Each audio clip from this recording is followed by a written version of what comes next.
Hi, welcome to day 7 of Solitude. I'm Katherine Nelson. Thanks for sticking with us 7 days in. Let's start by just reviewing what we talked about yesterday, which was really looking at the language that we use and how important it can be in kind of setting our overall tone and certainly what we project out into the world and how others perceive us. So being mindful of using language that's softer and thoughtful and that kind of decreases anxiety rather than increases it. Today, let's talk a little bit about distress tolerance and discomfort.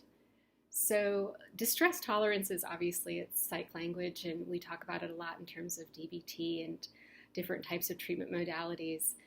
When you think about distress, you think about things that are definitely elevating your body that register internally as distressing to you. So, it's not just a thought, it's also supported by an internal reaction or response. When you think about what registers as distress for you, also think about the word discomfort. Many of us experience all different kinds of discomfort, and we tend to kind of let them flow through us without really registering them the way that distress tends to really register. So a form of discomfort can come in a lot of different forms, and I want you to just think about what that looks like for you. So discomfort, I usually use the reference of hunger because in our society we are very used to not even letting ourselves become uncomfortable with feeling hunger before we're already taking action to remedy it. We get in such a routine with food and eating that we prevent ourselves from ever having any discomfort related to hunger. And obviously this isn't everybody. I just think that generally speaking, this is something that is an easy point for us to be able to explore in terms of recognizing what discomfort can feel like.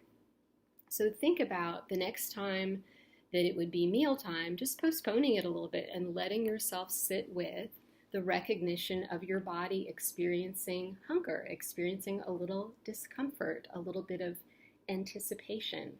So the difference between discomfort and distress. So distress would look more like I haven't eaten for days. I don't know where my next meal is coming from. Maybe I'm having so many digestive issues that I am not even able to figure out what I can consume comfortably. So just using this as kind of an example, but the idea is to start thinking about how do we self-soothe in these situations? How do we recognize that I can tolerate a lot of discomfort and I can tolerate some distress. So how about that really confident feeling that even in these situations, I know how to manage that. I know how to maintain a sense of calm, even though I can recognize sensations in my body that might alert me to a sense of discomfort or distress. Now, certainly there's times where those alerts are in place to get us to take some serious action. But it's more this idea that tuning in to confidence that I can be in these spaces that are uncomfortable and I can manage that. I can be in that space and I can manage it and get to the other side. So give that some thought. Maybe do a body scan. I think that's a really good habit to get into, is just to close your eyes and start at the top of your head and work all your way at your toes and look for any tightness, tension, any kind of pain sensations, anything like that. And just get an idea of what your body tends to register at as kind of your version of normal. And then you can pay more attention to whether it's something like agitation, frustration, anger. What does that look like in terms of your bodily sensations?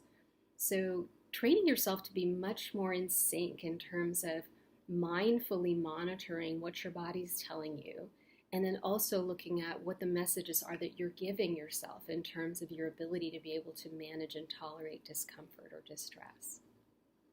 I hope this is helpful. I really want you to think today about just taking things down a notch. Just how do I self-soothe?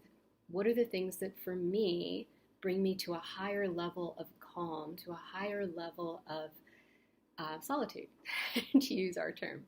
So think about what that looks like for you and be intentional about bringing those things into your day and really being in tune with what that does when you're connected with those things that for you really bring you a sense of calm.